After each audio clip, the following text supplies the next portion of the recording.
Bonjour, ici Rodolphe Simonneau et bienvenue dans ce module numéro 1 sur la standardisation et plus particulièrement ce cours numéro 10 sur l'étape 3 des quatre étapes pour implanter avec succès le travail standard dans votre organisation. Alors cette étape 3, on a appelé la phase de formation et de test des nouveaux standards. Dans cette étape 3, on va voir particulièrement la légitimité et l'appropriation des standards par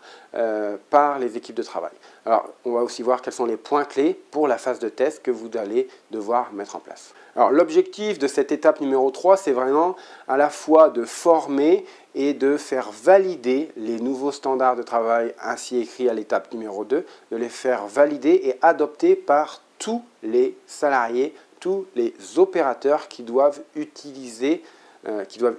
au quotidien les standards de travail. Alors, la meilleure façon de former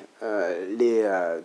personnes qui doivent exécuter le travail, c'est de s'assurer que le formateur est quelqu'un de crédible, qui a une légitimité à former les salariés. Alors, là où je veux en venir, c'est que ce n'est pas au manager de l'équipe qui est peut-être y arrivé il y a 6 mois, il y a 1 an, au manager du service qui n'a pas autant d'expérience que d'autres techniciens ou d'autres personnes dans le service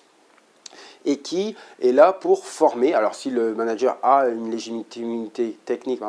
très bien. Si ce n'est pas le cas, faites bien attention à ne pas l'envoyer entre guillemets au charbon et avoir à la fin de cet atelier de formation une fronde contre ce qu'il présente parce qu'il n'a pas de légitimité technique, une légitimité de par son expérience pour expliquer à des personnes bien plus anciennes que lui, bien plus expérimentées que lui, quelque chose sur lequel il n'est pas expert. Donc,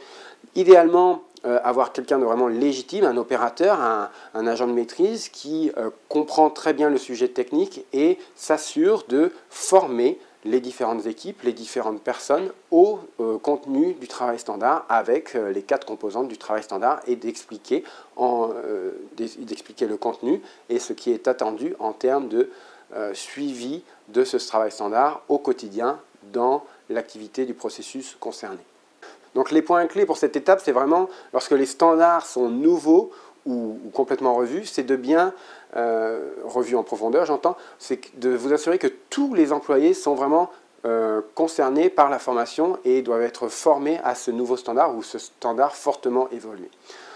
D'autre part, c'est que les formateurs, donc on l'a dit, sont des employés ou en tout cas des techniciens qui ont à la fois écrit le standard et sont légitimes, crédibles par rapport à leurs pairs. Les standards ne font jamais l'unanimité, il ne faut pas se leurrer, et doivent être présentés sous forme de documents qui sont amenés à évoluer. Donc s'il y a des personnes qui ne sont pas d'accord avec certains points, l'idée c'est de dire on fige ainsi le standard pour une période de test de 1 mois, de 3 mois, et ce standard sera amené à évoluer par les nouvelles bonnes pratiques lors des audits de standards qui seront faits par la hiérarchie. Ensuite, c'est de définir, donc je viens de le dire, une période de test, donc 1 mois, 3 mois, pendant laquelle on va,